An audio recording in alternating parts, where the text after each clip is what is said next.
वहां परमात्मा के विधान अनुसार इसकी फिर दोबारा युवा शरीर दोनों का हो जाता है, दुर्गा का और इस काल का। लेकिन जन्म मृत्यु है इसकी।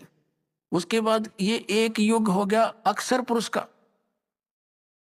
अब ऐसे 1000 युग का दिन अक्षर पुरुष का, इतनी ही रात्रि, तो 2000 यानी 30 दिन रात का फिर एक महीना हो गया, और 12 महीने का ऐसे उसका एक वर्ष बना।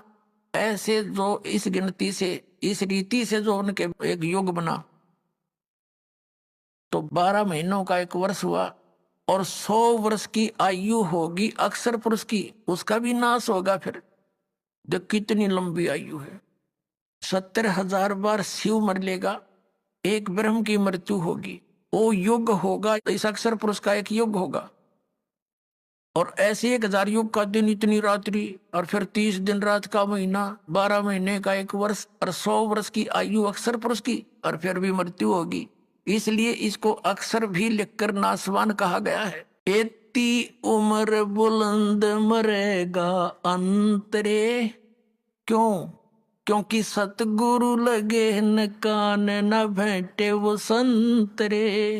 ओए होए, इतनी लंबी उम्र भी होगी तो भी तेरी अंत में मृत्यु होगी। कारण क्या है कि तुझे वो तत्वदर्शी परमात्मा के विधान अनुसार इसकी फिर दोबारा युवा शरीर दोनों का हो जाता है, दुर्गा का और इस काल का। लेकिन जन्म मृत्यु है इसकी। उसके बाद ये एक युग हो गया अक्षर पुरुष का।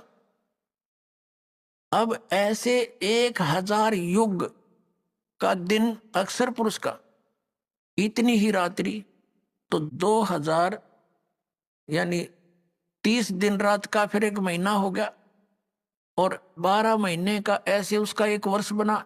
ऐसे जो इस गिनती से, इस रीति से जो उनके एक युग बना, तो 12 महीनों का एक वर्ष हुआ। और 100 वर्ष की आयु होगी अक्षर पुरुष की, उसका भी नाश होगा फिर। जो कितनी लंबी आयु है।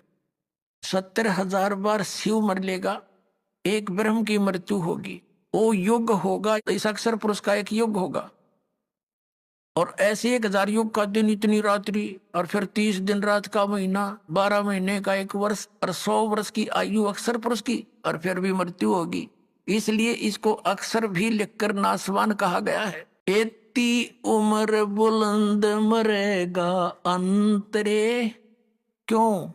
क्योंकि सतगुरु लगे न कान, न भेंटे वो संतरे। ओए होए, इतनी लंबी उम्र भी होगी तो भी तेरी अंत में मृत्यु होगी। कारण क्या है कि तुझे वो